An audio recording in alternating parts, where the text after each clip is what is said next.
there's some cool stuff coming out. Seriously.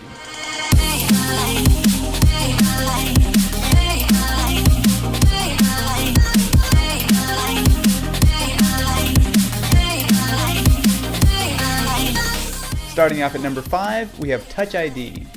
Okay, so this one probably sounds really obvious, but hear me out. Everyone has what is basically a completely unique password on each finger, so it only makes sense to use them, right?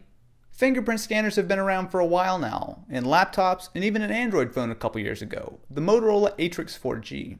What makes all of this cool again is, surprise surprise, Apple.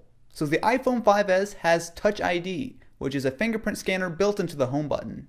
This is a surprisingly awesome feature that allows you to simply tap your thumb against the button and bam, your iPhone is unlocked. Now, a lot of people have been a little hesitant that Touch ID has been hacked or that the NSA is collecting their fingerprints. While no security is foolproof, to actually hack Touch ID is actually pretty hard. You'll need a super high-res picture of someone's fingerprint, then you need to clean it up in Photoshop, print it out on a transparent sheet, and then pour latex to get a passable imprint. Way easier than guessing someone's passcode, right? On top of that, your fingerprint data is stored securely on the phone in a way that makes it basically impossible for anyone to ever get.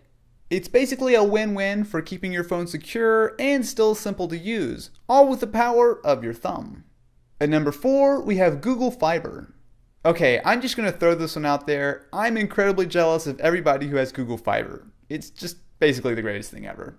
Average internet speeds in the United States are 7.4 megabits per second, where fiber comes in at a full 1000 megabits per second. It's 135 times faster. I mean, I just really don't know what else I can say about that, except that I want it. But what can you exactly do with such fast internet? Well, you could load every single one of my nearly 1000 videos in full HD, and it would take you 9 minutes and 14 seconds. Or you could download one of the best looking PC games out, Crysis 3, in just 1 minute and 7 seconds. Want to catch up on Game of Thrones? You could download the entire 3rd season at Blu-ray quality in 53 seconds. I could keep going, but I think you get the idea. Google Fiber is stupid fast. Unfortunately, not everyone can get fiber right now.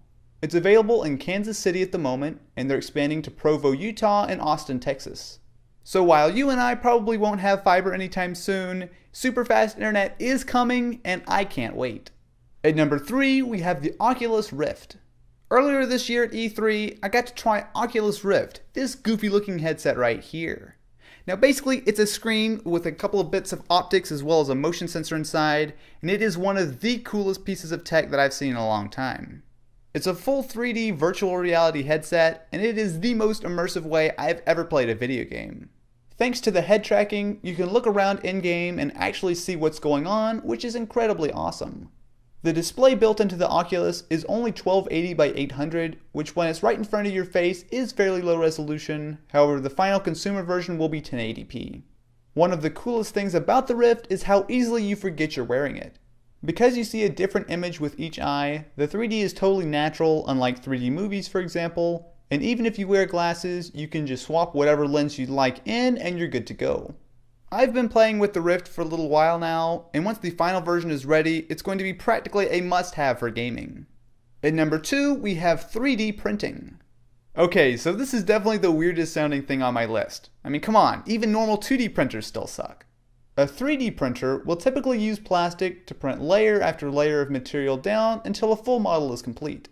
The cool thing is that you can buy your own 3D printer for as little as $500 and begin printing your own real objects. While plastic is most common, higher end printers can also print using metal. For example, the Audi RSQ from the movie I, Robot was 3D printed, albeit on a much larger scale. So why would you want a 3D printer?